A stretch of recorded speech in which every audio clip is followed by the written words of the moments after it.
Kapal pengangkut 10.000 ton semen karam dilepas pantai Kaohsiung, Taiwan. 12 ABK warga negara Indonesia dilaporkan hilang. Halo pemirsa, saya Rizky Hasan. Kita berjumpa kembali dalam program Berita Kriminal. Bersama kita akan mengungkap dunia kejahatan dengan berbagai laporan kriminal dalam Sergap.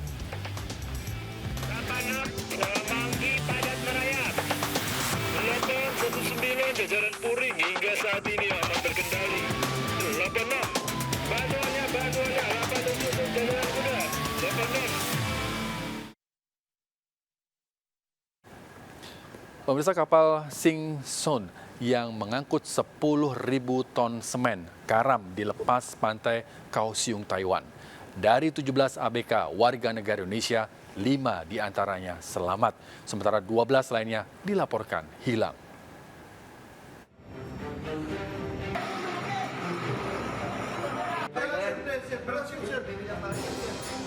Video amatir yang direkam kru kapal Evergreen memperlihatkan kapal Sing Sun karam di lepas pantai Kaohsiung, Taiwan.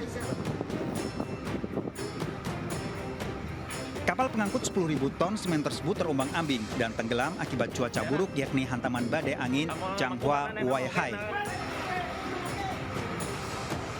Semula 20 anak buah kapal asal Indonesia bertugas di kapal. 3 ABK akhirnya dievakuasi akibat kecelakaan kerja dan faktor kesehatan. Saat kapal karam, 17 ABK WNI berada dalam skoci.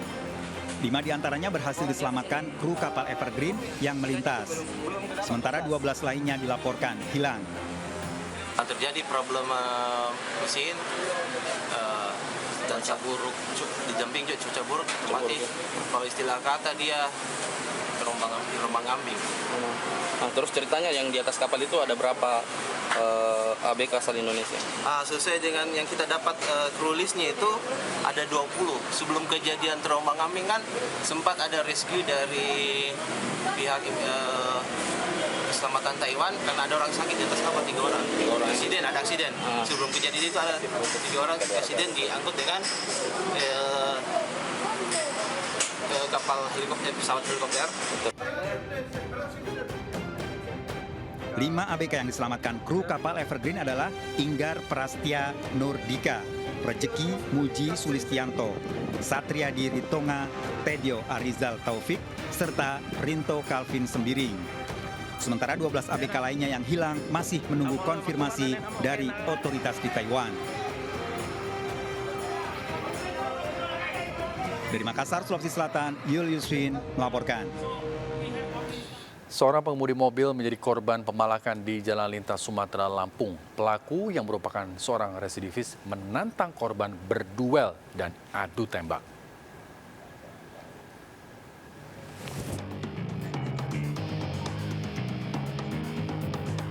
Seorang pria melakukan pemalakan kepada seorang sopir di Jalan Lintas Sumatera, Natar, Lampung Selatan. Sang sopir mencoba mengelak, namun pelaku memaksa hingga membuka pintu. Pelaku meminta uang untuk membeli rokok sambil mengancam dengan mengajak pengendara mobil untuk adu tembak dan adu bacok. Video aksi pemalakan ini direkam penumpang lainnya. Pelaku yang seorang residivis dalam pengejaran polisi. Begitu juga kita sudah melakukan upaya terkait dengan video viral. Untuk tersangkanya kan sudah kita ketahui siapa dan upaya itu sedang berproses ya. Yang bersangkutan juga merupakan residivis ya, barusan keluar dari penjara. Kasusnya dalam penyelidikan. Dari Natar, Lampung Selatan, Andreas Avandi melaporkan.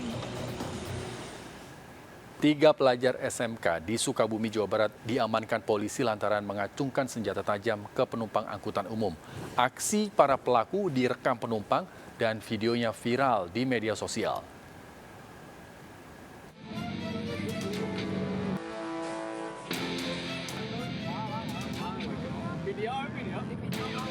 Tiga pelajar yang berboncengan motor mengejar sebuah angkutan umum di Jalan Raya Parung Kuda, Kabupaten Sukabumi, Jawa Barat.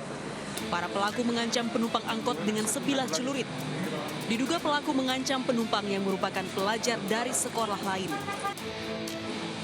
Usai video tersebut viral, polisi menangkap 3 pelaku yang merupakan pelajar SMK di sekolahnya. Mereka mengaku sengaja mencari pelajar di lokasi yang biasa dilalui para pelajar SMK lainnya.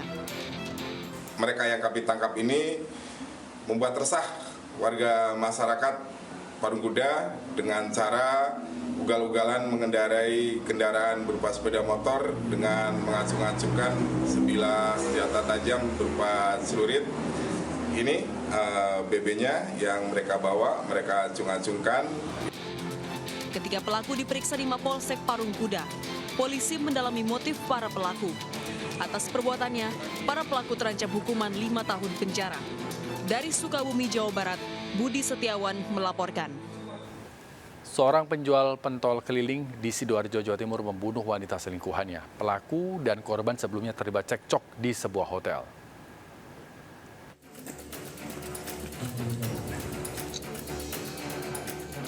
Polisi menangkap Andi Sukarmain 24 tahun, pelaku pembunuhan terhadap Farida 41 tahun, ibu rumah tangga pada sebuah hotel di kawasan Bungur Asi, Sidoarjo, Jawa Timur. Pelaku tertangkap saat keluar dari sebuah minimarket di kawasan Blora, Jawa Tengah. Warga Bojonegoro tersebut menghabisi selingkuhannya setelah terlibat cekcok pada sebuah hotel. Usai beraksi, pelaku kabur menggunakan motor korban yang telah 3 tahun diselingkuhinya. Pelaku juga membawa HP dan 500.000 uang korban. Bahwasanya ini saudara A dan korban saudari F ini sudah ada hubungan kira-kira 3 tahun. Sementara saudari F sendiri ini sudah menikah. Ya, jadi mereka sudah ada hubungan 3 tahun dan saat itu saudara A pelaku ini menghubungi saudari F untuk bertemu. Pelaku terancam 15 tahun penjara. Dari Sidoarjo, Jawa Timur, Yoyo Agusta melaporkan. Pemirsa, siswi SD korban pembunuhan ayah kandung di Depok, Jawa Barat dikenal memiliki banyak prestasi. Namun 1 minggu sebelum dibunuh, wali kelas melihat korban menyimpan masalah di sekolah. Korban dibunuh saat akan berangkat sekolah, sementara kedua orang tuanya sedang bertengkar.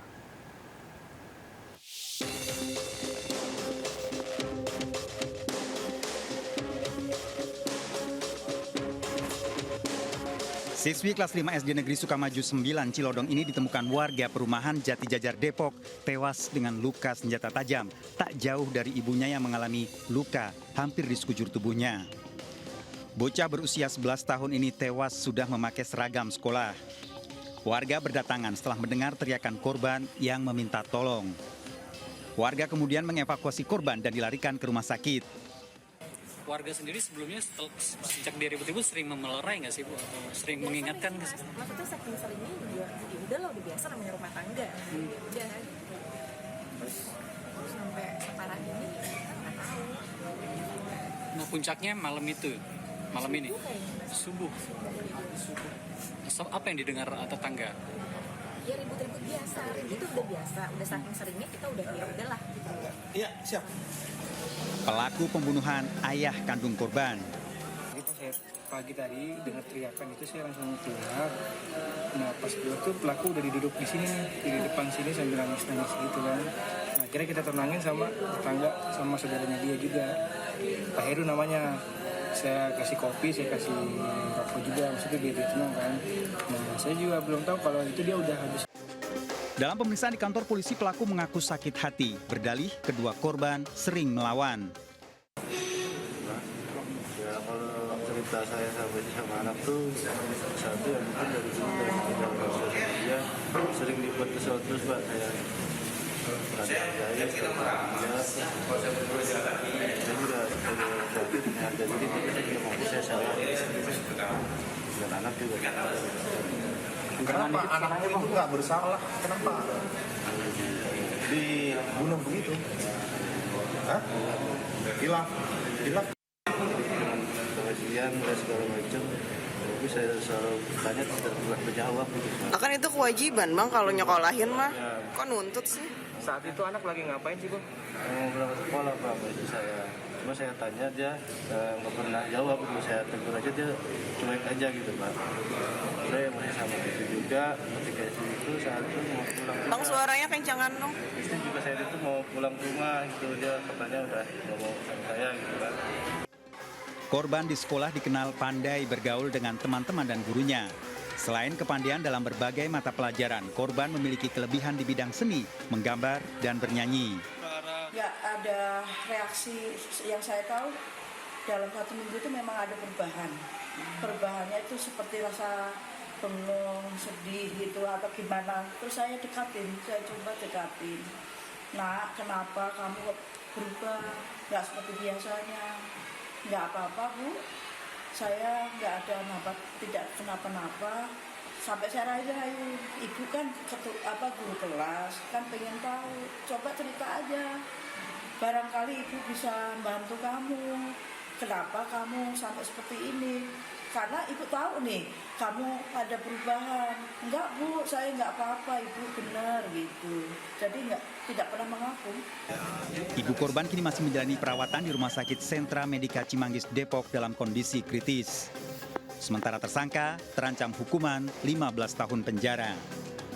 Dari Depok, Jawa Barat, Yung Rizky melaporkan. Pemirsa, penganiayaan seorang wanita di kawasan pergudangan Margomulyo, Surabaya, Jawa Timur dilatar belakangi rasa cemburu. Korban diketahui pelaku membawakan makanan untuk pria selingkuhannya.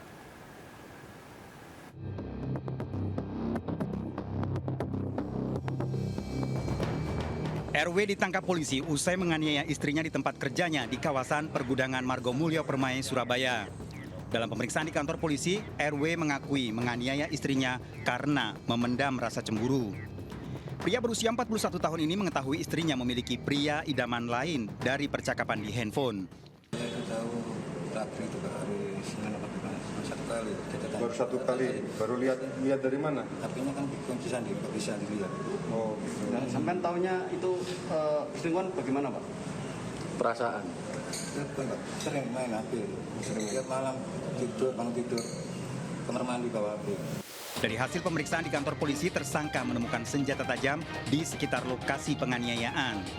Pelaku dan korban bekerja di tempat yang sama. Bahwa korban ini membawa makanan tersebut untuk selingkuhannya. Kemudian dan sudah ada rasa cemburu karena jauh-jauh sebelum hari tersebut pernah memeriksa HP milik korban yang ada chat-chat perselingkuhan. Pelaku menganiaya korban saat bekerja. Korban mengalami luka di bagian dada dan punggung dan dilarikan ke Rumah Sakit Mitra Keluarga Sukomanunggal, Surabaya. Tersangka terancam hukuman minimal 5 tahun penjara, dijerat pasal penganiayaan berat dan kekerasan dalam rumah tangga. Dari Surabaya, Jawa Timur, Nur Syafi'i melaporkan. Pemirsa, 3 pengedar dan pengguna narkoba diringkus Satuan Res Narkoba Polres Payakumbuh, Sumatera Barat saat berpesta sabu dalam kamar. Polisi juga mengamankan belasan paket sabu, ganja, dan uang tunai.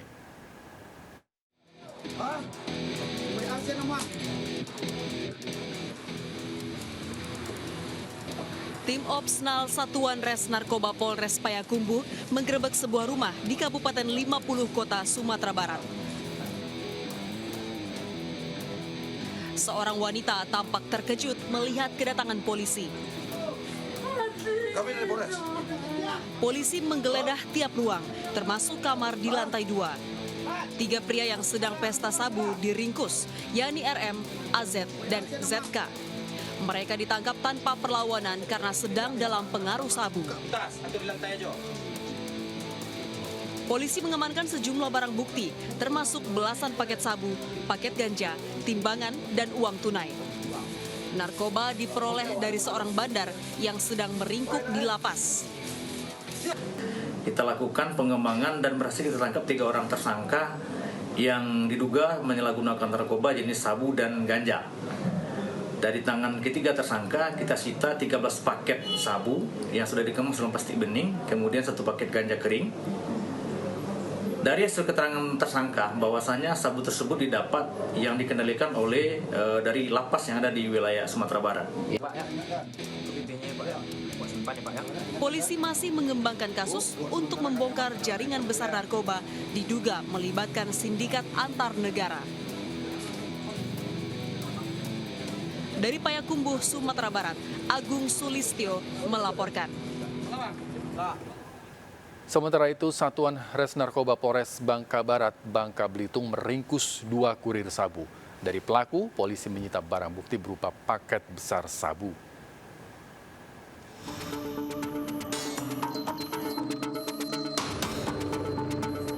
Tim Hantu Satuan Res Narkoba Polres Bangka Barat membekuk 2 kurir sabu berinisial WD dan AG.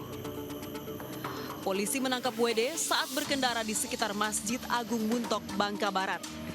Setelah dilakukan pengembangan, polisi meringkus AG di Simpang Belo Laut, Kecamatan Muntok. Dari mereka, polisi mengamankan 9 gram lebih sabu.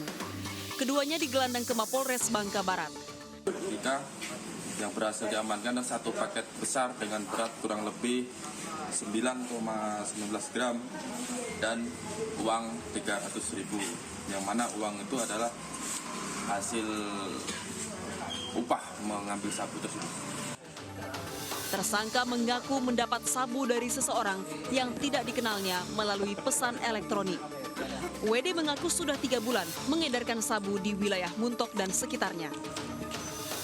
Dari Bangka Barat, Bangka Belitung, Rizky Ramadhani melaporkan.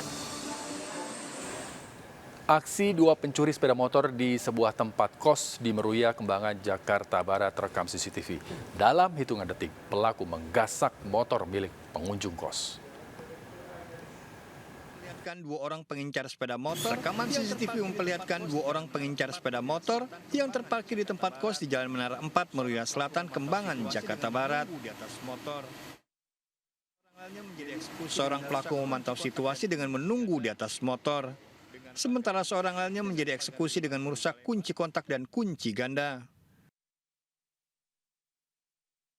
Dengan pagar gerbang terbuka lebar, dalam sekejap motor milik seorang pengunjung kos raib digondol pelaku. Saya nggak tahu kalau yang keluar itu buka pagar lebar-lebar. Dia lagi kerja aja.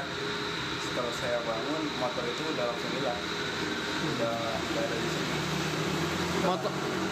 Setelah kita cek di CCTV, ternyata gerbang terbuka lebar. Kemarin kan enak gitu, tinggal ngambil aja. Itu motor punya siapa, Mas? Kalau motornya sih punya abangnya yang menghuni di sini. Lokasinya terbilang rawan pencurian. Berbekal rekaman CCTV, korban melaporkan kasus ke polisi dan berharap pelaku segera ditangkap. Pemilik kendaraan bermotor kembali diingatkan untuk melengkapi kendaraan dengan kunci ganda dan alarm yang otomatis berbunyi saat terjadi pencurian. Dari Jakarta, Miftahul Gani melaporkan. Seorang wanita muda terekam mencuri uang jutaan rupiah di sebuah toko pakaian di kota Pematang Siantar, Sumatera Utara. Pelaku bermodus membeli baju dan memanfaatkan kelengahan pemilik toko.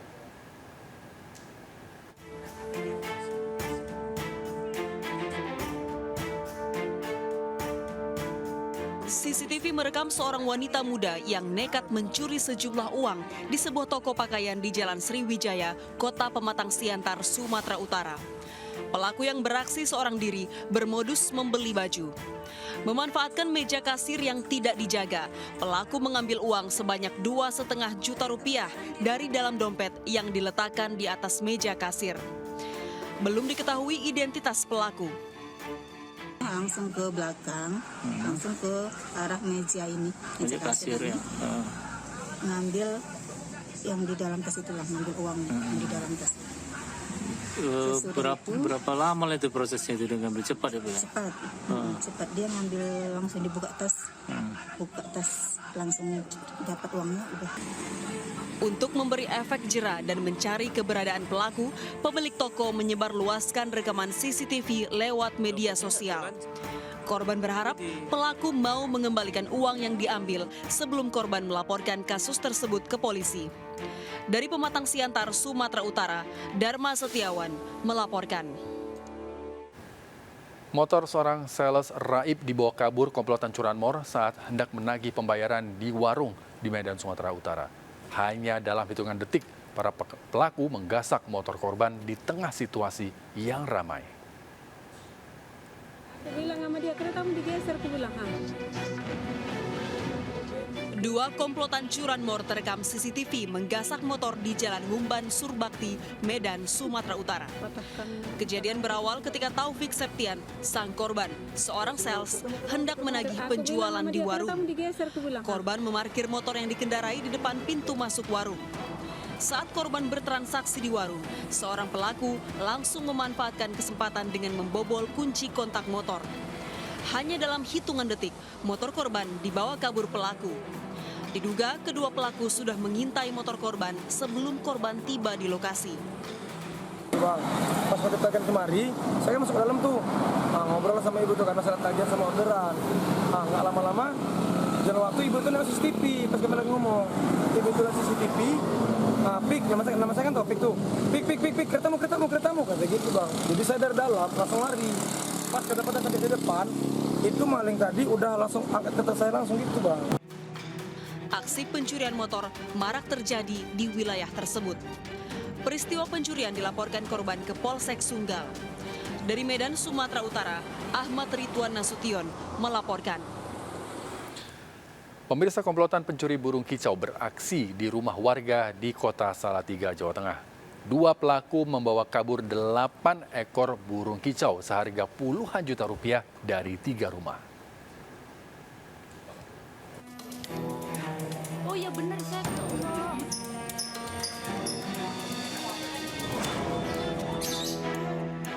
Dengan berboncengan motor, dua pencuri menyatroni rumah warga di perumahan Gria Dukuh Asri, Salatiga, Jawa Tengah, dini hari. Memanfaatkan kondisi penghuni yang sedang tertidur, pelaku membawa kabur 2 burung kicau beserta sangkarnya yang tergantung di teras rumah. Aksi pencurian pelaku berlanjut ke rumah warga lainnya dan membawa kabur 6 ekor burung kicau. Total 8 burung kicau senilai puluhan juta rupiah dari 3 rumah berbeda dibawa kabur pelaku. Para korban baru menyadari burung kicau mereka dicuri di pagi hari. Yaitu 3 rumah, meliputi dari KT1 itu 2 rumah dan AP2 itu 1 rumah, itu di RW 9 Kelurahan Dukuh ini. Total berapa rumah Pak? Berarti total 3 rumah dengan korban ataupun burungnya diambil itu 8 ekor. Berbekal rekaman CCTV, para korban telah melaporkan aksi pencurian tersebut ke Polres Salatiga. Dari Kota Salatiga, Jawa Tengah, Lurisa Lulu melaporkan. Akibat berkendara dalam keadaan mabuk, 2 pria yang berboncengan motor terjun ke jurang di Sukawati, Gianyar, Bali. Seorang korban tewas sedangkan rekannya selamat. Meninggal. 2 pria yang berboncengan sepeda motor terjun ke jurang di Jalan Raya Desa Ketewel, Kabupaten Gianyar, Bali, dini hari. Kedua korban pertama kali ditemukan warga di pagi hari. Seorang korban tewas di lokasi, sementara rekannya selamat.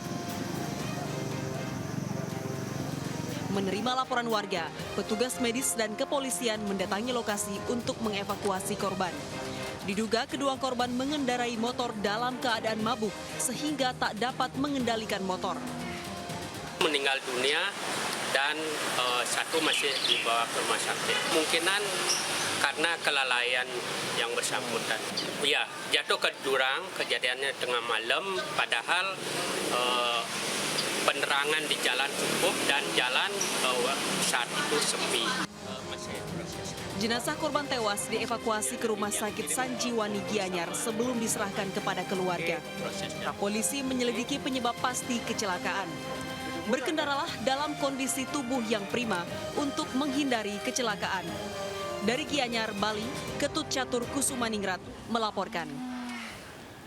2 jenazah korban tragedi Kanjuruhan atas nama Natasha Debbie Ramadhani dan Naila Debbie Anggraini akan diotopsi hari ini. Persiapan pun mulai dilakukan termasuk mendirikan tenda karena otopsi akan digelar secara ekshumasi.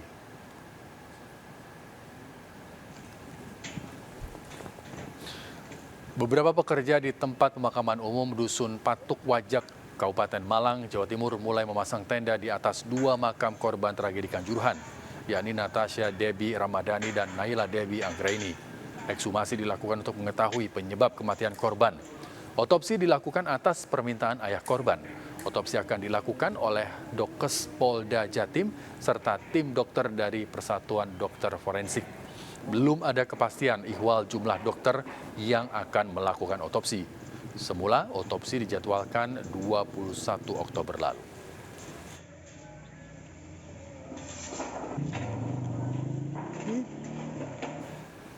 Video porno pria dan wanita menjadi sorotan netizen karena sang wanita mengenakan kebaya warna merah menyerupai pakaian adat.